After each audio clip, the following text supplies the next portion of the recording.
ये शुरू हुआ जब से सुना यहाँ मंदिर बनने वाला है, तब से ही हम इसका प्रतीक्षा कर रहे हैं। क्यों अरब में बना स्वामी नारायण मंदिर ऐतिहासिक भी है और भविष्य का सुंदर संकेत भी। नमस्कार, मैं हूं श्वेता सिंह और आप देख रहे हैं आज तक। जिस मंदिर के सामने मैं इस समय खड़ी हूं, ये यूएई का यानी संयुक्त अरब अमीरात का पहला हिंदू मंदिर है। देखिए, मंदिर तो यहां पर आपको कई कहे जाएंगे, लेकिन प्राचीन हिंदू शैली में बना हुआ कोई मंदिर अगर है तो यही है। 14 फरवरी को प्रधानमंत्री नरेंद्र मोदी जब यहां पर आएंगे तो एक विशाल आयोजन होगा और उसके साथ ही ये मंदिर आम भक्तों के लिए खुल जाएगा। प्राण प्रतिष्ठा उस तिथि को यहां पर हो जाएगी। सब बहुत अधिक प्रतीक्षा कर रहे हैं इस मंदिर के पूरा होने का, आज से नहीं दशकों से। संयुक्त अरब अमीरात की राजधानी अबू धाबी में ये भव्य मंदिर बनकर तैयार है। उद्घाटन से पहले यहाँ रहने वाला पूरा भारतवंशी समुदाय उत्सुक भी है और उत्साहित भी। प्रमुख स्वामी महाराज ने जब 1990 में कहा था यहाँ पर मंदिर होगा, उनकी वाणी थी और वो अब साकार हो रही है। एक विशाल जो पत्थर का मंदिर यहाँ पर बन रहा है, ट्रेडिशनल मंदिर जिसे हम कहते हैं, वो आपके नजरों के सामने है। प्रधानमंत्री नरेंद्र मोदी 14 फरवरी को जब मंदिर का उद्घाटन करेंगे तो अपने कार्यकाल में यूएई से दोस्ती के अध्याय में एक सुनहरा पन्ना जोड़ देंगे। अगस्त 2015 में प्रधानमंत्री मोदी के यूएई दौरे पर ही वहां की सरकार ने मंदिर निर्माण की अनुमति दी थी। अबू धाबी के हिज हाइनेस क्राउन प्रिंस भारतीय समुदाय के लिए मंदिर बनाने के लिए जगह देने का निर्णय। ये 34 वर्षों में किसी भी भारतीय पीएम का पहला यूएई दौरा था। मोदी तब अबू धाबी के ग्रैंड मॉस्क भी गए थे। इसके बाद तो रिश्तों की गर्माहट दुनिया देख रही है। अब जब ये मंदिर बनकर तैयार है, हम आपको इसकी विशेषताएं भी दिखाते हैं। ये रामायण के आपको अलग अलग प्रसंगों का चित्रण यहाँ पर दिख जाएगा। आपको हनुमान जी दिखेंगे, आपको पीछे राम जी कैसे जब वनवास से लौटे उस समय उनके स्वागत की तैयारी हुई थी। अयोध्या नगरी पूरी कैसी दिखती है, ये वो तस्वीरें भी आपको दिख जाएंगी। हनुमान जी ने लंका दहन जब किया होगा, वो पूरा प्रसंग यहाँ पर चित्रित किया गया है। तो और ये घोड़े देखिए, ये घोड़े अरबी घोड़े हैं। भारत और अरब की दोस्ती के प्रतीक के तौर पर इन घोड़ों को भी यहाँ पर उकेरा गया है। सरयू के तट पर जो हमारी पूरी अयोध्या नगरी है, उसमें पुराने उस समय राम जी के समय की जो अयोध्या नगरी थी, उसका पूरा कार्विंग किया हुआ है यहाँ पर। वैसे अयोध्या के राम मंदिर से भी इस मंदिर की कुछ समानताएं हैं। अगर आप ये पत्थर देखें तो ये जयपुर का पिंक सैंडस्टोन है, जिससे मंदिर परिसर में निर्माण हुआ है अयोध्या में राम जन्मभूमि पर राम मंदिर का। तो यहाँ भी आप ये देख रहे हैं। इसके अलावा इटालियन मार्बल्स का प्रयोग किया गया है मंदिर के भीतर भी काफी कंस्ट्रक्शन के लिए। लेकिन ये हिस्सा जो है, ये राम मंदिर की हूबहू आपको याद दिला देता है। भारत में राजस्थान में सारे पत्थरों को तराशा गया है। जो पत्थर जो एक्सटीरियर है जो राजस्थान का पत्थर है, और जो इंटीरियर पत्थर है वो इटाली से भारतवर्ष में मार्बल्स, इटालियन व्हाइट मार्बल जो है वो वहां जाता है। उसके बाद वहां पर तराशा जाता है, उसके उपरांत उसका ड्राई फिट किया जाता है। तो ये क्या वही वाला पत्थर है जो राम मंदिर में प्रयोग किया गया है? क्योंकि वहां भी एक्सटीरियर में सेम है जी, एक्सटीरियर से। अच्छा, एक और बात जो राम मंदिर के जैसी आपको याद दिलाएगी, वो यहाँ पर सीमेंट का या लोहे और स्टील का प्रयोग नहीं किया गया है, बल्कि ठीक उसी तरीके जैसे राम मंदिर में एक खांचा बनाया जाता था और उसमें इंटरलॉकिंग के जरिए फिट कर दी जाती थी अगली शिला, तो उसी तरीके से यहाँ पर भी निर्माण का कार्य अंजाम दिया गया है ताकि एक लंबे समय तक ये जो मंदिर है ये रहे। लोगों को उम्मीद है अब एक नई शुरुआत होगी। मुझे है ना मंदिर की घंटियां बजानी है। अच्छा, अब यहाँ का लॉ थोड़ा सा स्ट्रिक्ट था, तो हम लोग जो भी करते थे हमारे रिलीजियस वो थोड़ा बंद करके करते थे। रूलर्स ने अब तो हमको इतनी अनुमति दे दी और इतना भव्य मंदिर दिया है, तो इसका तो संकल्प था कि मंदिर में घंटी बजाओ। मैं ये सब नहीं होगा, पॉसिबल नहीं है because of the rules and all that regulations. But I said नहीं, मैं दुबई में रहूंगी और दुबई में मैं मंदिर जरूर देखूंगी और मैं घंटी भी बजाऊंगी। अब वो दिन आ गया है कि अब हम घंटी बजाएंगे अपने मंदिर में, और शिखरबद्ध मंदिर हो। दोनों देशों के लीडरशिप, बिल्कुल शेखों ने अग्री किया। फिर शेख अबू धाबी की शेख is the head of the UAE thing and he agreed to give. हर तरह की उन्होंने छूट दे रखी है, हर तरह का बोलेंगे तो सहयोग दिया है हमको। दुबई और जबेल अली में हिंदू मंदिर पहले से हैं, पर ये मंदिर पारंपरिक शैली में नहीं बने। अबू धाबी का ये मंदिर अलग है। तो यहाँ पे जब नई पीढ़ी आएगी अपने मम्मी पापा के साथ, तो उन्हें भी पता चलना चाहिए कि क्या क्या स्टोरीज है यहाँ पे, because these are stories that have inspired generations.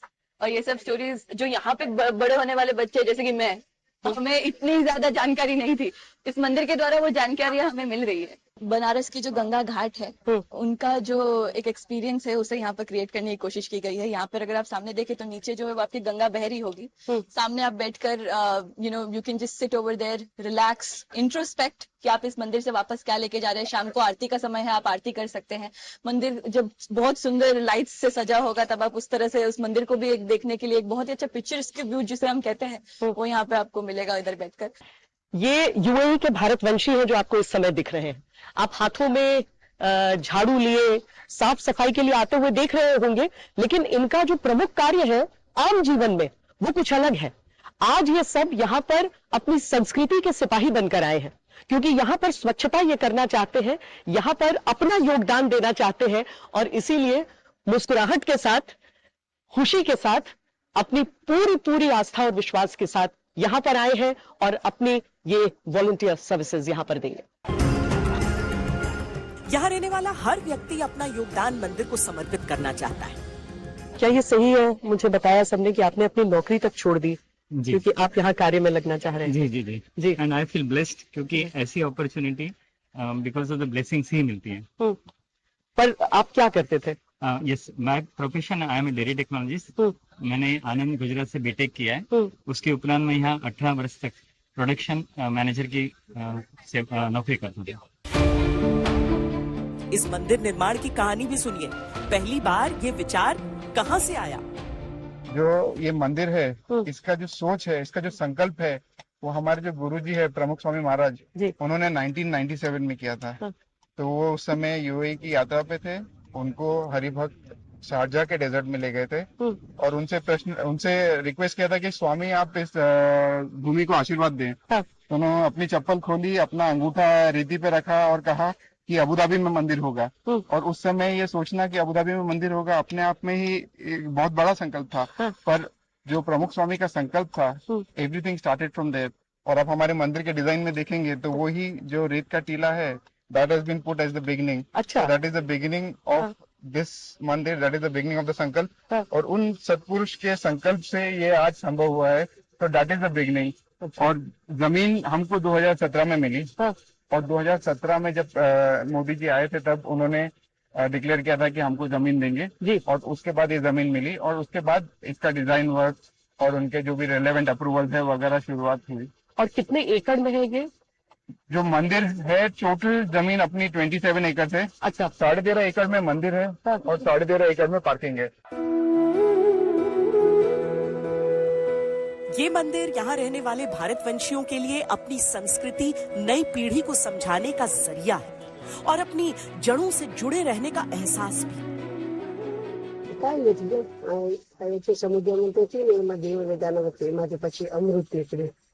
ભગવાને પછી બધા અમૃત આપ્યું એવી રીતે કર્યું आप इसको समझा रहे हैं कि क्या है? आपको लगता है इससे अपने बच्चों को आगे जो नई जनरेशन है उसको बता पाएंगे आप लोग कि क्या क्या हमारी ट्रेडिशंस रहे हैं, हमारी संस्कृति? ये बताया कि धर्म रक्षति रक्षता, हम धर्म का रक्षण करेंगे तो धर्म हमारा रक्षण करेगा, ऐसा हमें बताया। तो जो हमारी संस्कृति है तो वो हमें पूरी तरह से हम भी समझेंगे और बच्चे लोग के समझाए तो उसका जो है वो उसका इफेक्ट तो रहता ही है। तो आगे जाके वो अपना जीवन अच्छी तरह से वो बिता सकते हैं। ऐसा लगता है अपने देश में पहले ये चीज मिसिंग होती थी, लाइफ में मिस होता था। कहीं जाना है, हर संडे कहीं जाना है, कैसे जाए, कहाँ जाए। अभी ये हो गया कि जब भी कुछ भी हो, थोड़ा टाइम भी है, थोड़ी इच्छा है भगवान के दर्शन करने की, तो वो पूरी हो जाती है यहाँ पे आने।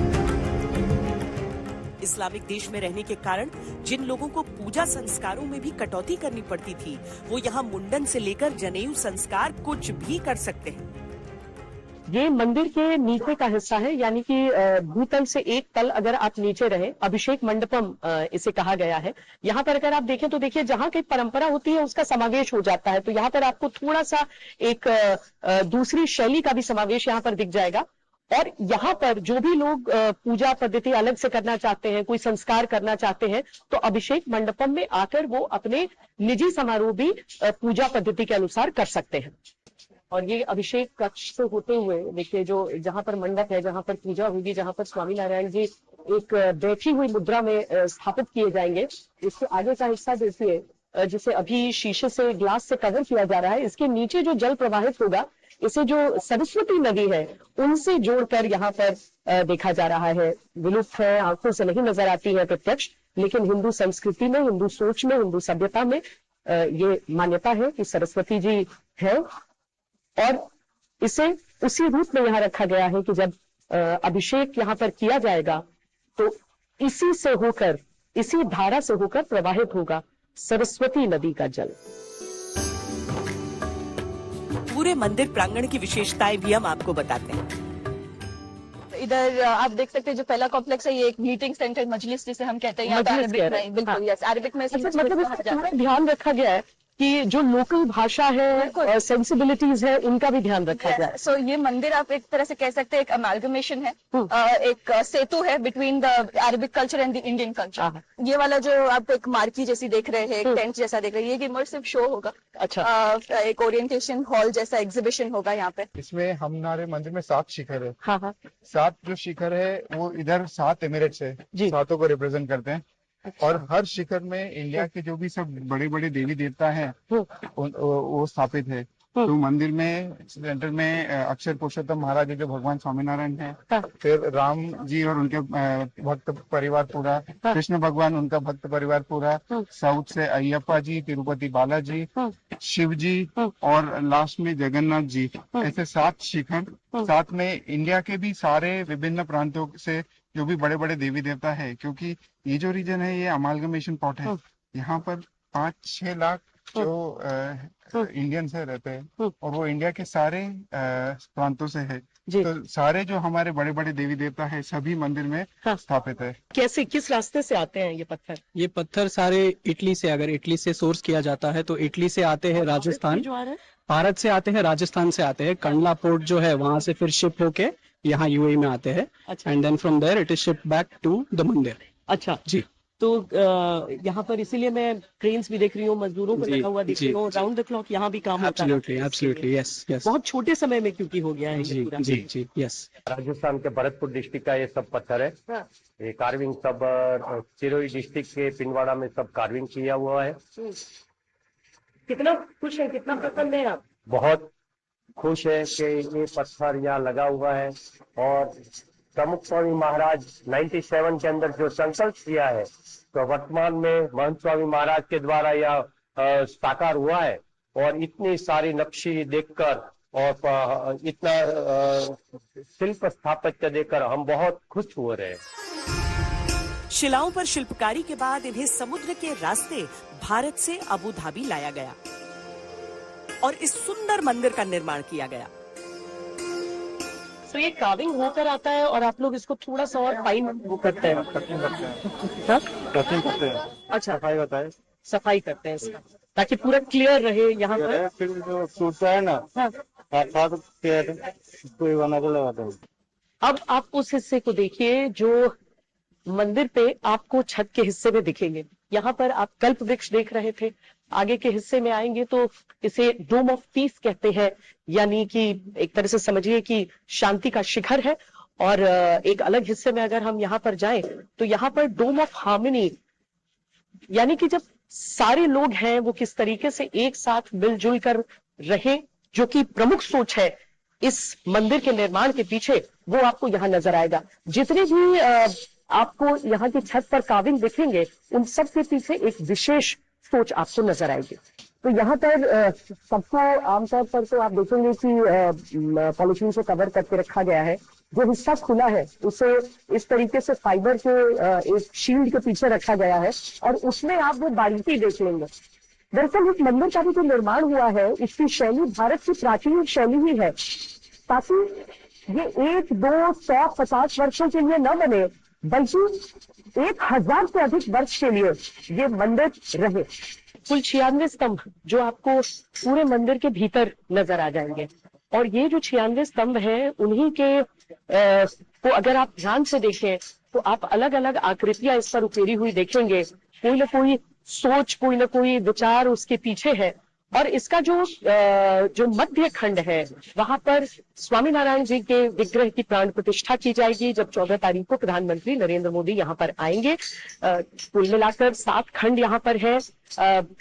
यहाँ आकर कोई भी सनातन संस्कृति को अच्छी तरीके से समझ सकता है। यहाँ भारत की संस्कृति दिखाते हाथी हैं,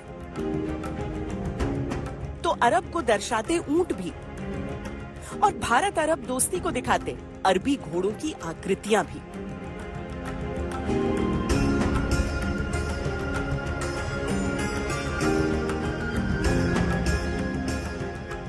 आस्था तो है ही, लेकिन मंदिर निर्माण में ध्यान दिया गया है कि भारत यूएई के रिश्तों को न भूला जाए। ये हिस्सा मंदिर का बहुत आवश्यक है देखना। हमने आपको अलग अलग हिस्सों में दिखाया कि क्या क्या कार्विंग्स यहाँ पर है। यहाँ पर अगर आप देखें तो आपको ग्रैंड मॉस्क भी नजर आएगा और साथ में मंदिर भी नजर आएगा। जो समरसता की बात होती है वो आप यहाँ देख सकते हैं। और यहाँ पर अगर हिंदू संत है तो साथ में आपको यहाँ के मिनिस्टर ऑफ टॉलरेंस भी इसी कार्विंग में नजर आ जाएंगे। ये मंदिर यहाँ के लोगों की सजीव आस्था है और भारत के लिए विश्व के बदलते नजरिए की एक सुंदर मिसाल।